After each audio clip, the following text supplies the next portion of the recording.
Assalamualaikum warahmatullahi wabarakatuh. Selamat datang kembali di Rio Hotspot. Pepatah mengatakan buah jatuh itu nggak akan jauh dari pohonnya. Mungkin benar kali ya. Gimana nih? Setuju nggak tuh sama pepatah yang satu ini?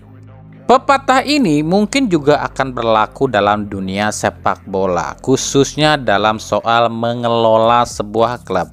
Sebab gini deh ya, watak, sifat, dan perilaku seorang bos klub itu tentu saja akan ditiru dong sama bawahannya, ya kan? Ada apa sih bang? Nggak apa-apa sih, Mimin cuma lagi ngoceh aja. Kemarin ada tim asal Kalimantan yang katanya memviralkan diri mereka sebab merasa dianiaya oleh salah satu tim yang saat ini bermarkas di Maguwoharjo Sleman, yakni tim Rans FC. Cuma gara-gara Panpel Rans ini lalai nggak nyiapin mobil box buat angkut barang-barang tim Borneo FC dari bandara. Manajer Borneo FC Dandri Daunuri langsung deh posting di IG-nya, air susu dibalas air tuba. Di Samarinda kami sambut kalian luar biasa. Kami datang disambut dengan tak biasa. Sambil nunjukin tuh mobil truk yang angkut barang-barang Borneo FC. Padahal pihak Rans ini sudah mengakui kelalaian panpelnya dan udah minta maaf secara gentle dan siap disanksi sama Komdis.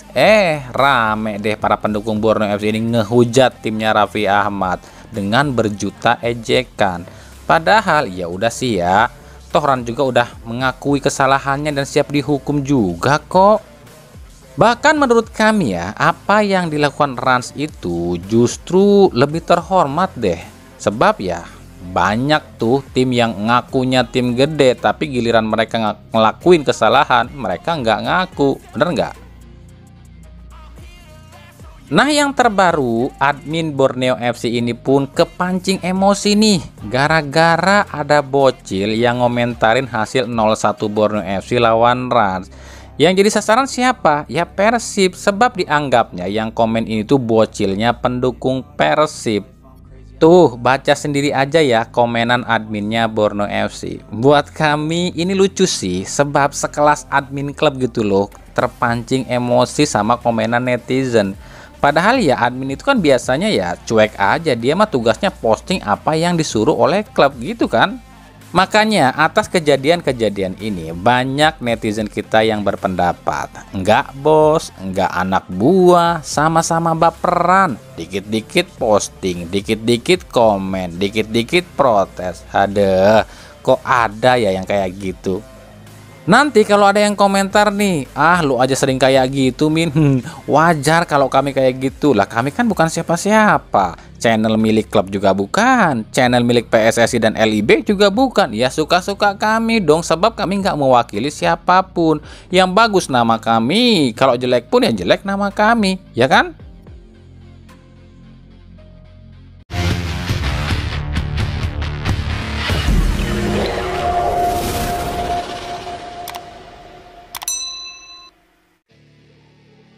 Bicara soal Borneo FC belakangan ini atau beberapa tahun ini ya, Borneo FC ini tuh seolah vokal banget ya, apa-apa diprotes, sampai-sampai para pendukungnya pun mengira mereka ini seolah benar terus gitu loh. Nah, daripada kita penasaran, kita akan cari tahu dikit deh asal muasal tim Borneo FC ini dari sejumlah artikel yang kami telusuri ya, dan kami dapatkan ya. Borneo FC ini awalnya adalah tim asal Madura, yakni Perseba Bangkalan.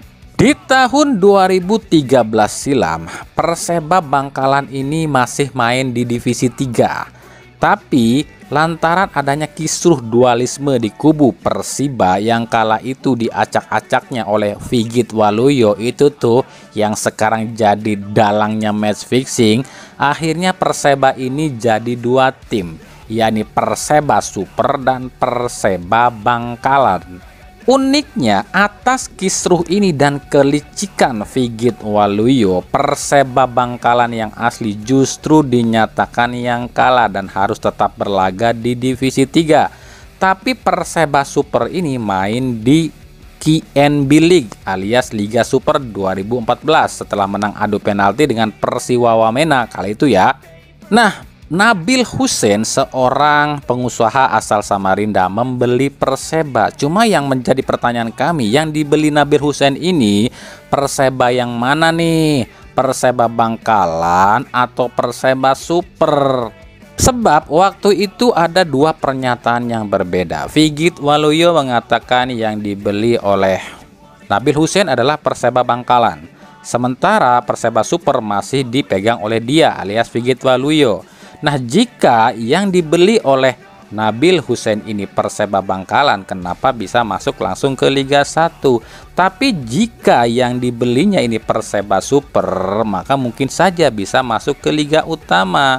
Kenapa bisa masuk ke Liga Utama? Sebab ini pun tak lepas andil dari mafia yang ngacak-ngacak kompetisi kita di tahun 2015 silam, yang akhirnya Indonesia ini di-ban oleh FIFA, dan akhirnya PSSI yang kotor kala itu menyatukan 3 divisi kompetisi, yakni divisi 3, 2, dan 1 menjadi satu kompetisi yang disebut Liga Utama.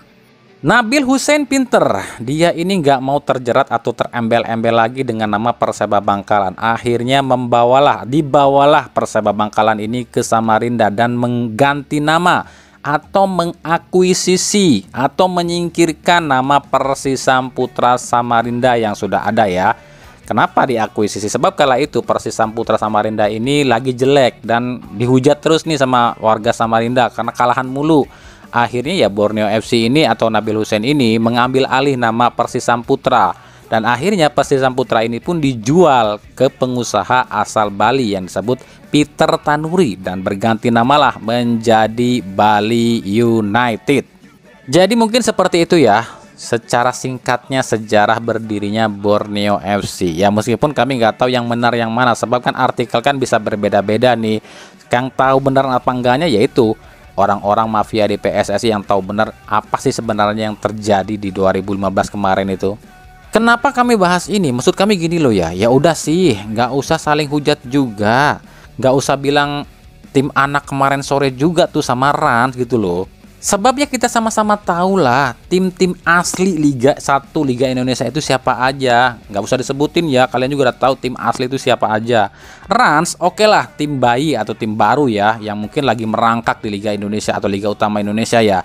Tapi paling tidak jejak mereka ini udah bener. Akuisisi tim Liga 2 Cilegon United dan tetap main di Liga 2 dan promosi ke Liga 1. Jadi ada proses di sini.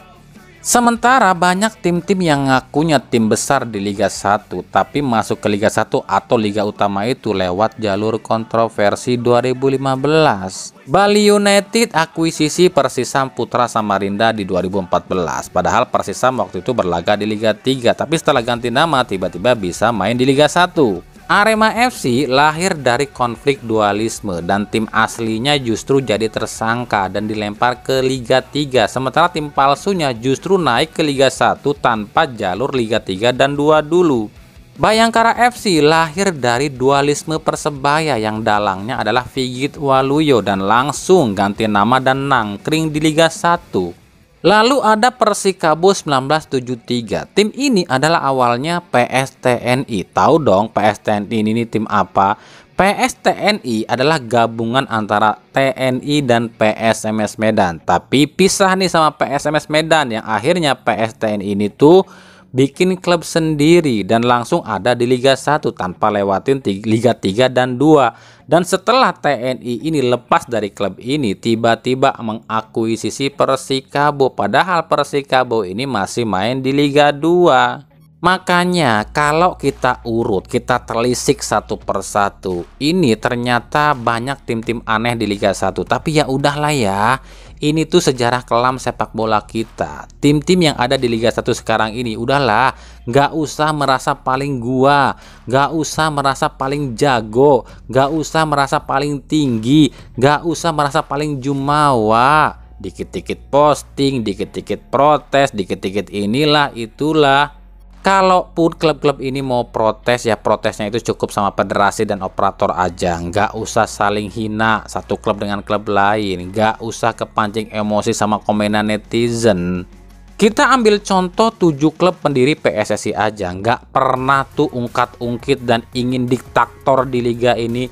Bahkan PPSM Magelang yang notabene salah satu pendiri PSSI pun justru bubar lantaran kesulitan ekonomi di Liga 3. Ya kalau mau jumawa dan diktator ya bisa aja Persebaya, Persib, Persija, Persis Solo, PPSM Magelang, PSIM Jogja, dan PSM Madiun ini bersatu membuat federasi baru dan silakan aja, bisa aja mereka ini mengusir tim-tim yang siluman saat ini. Tapi kan nggak pernah dilakukan oleh 7 klub ini kan.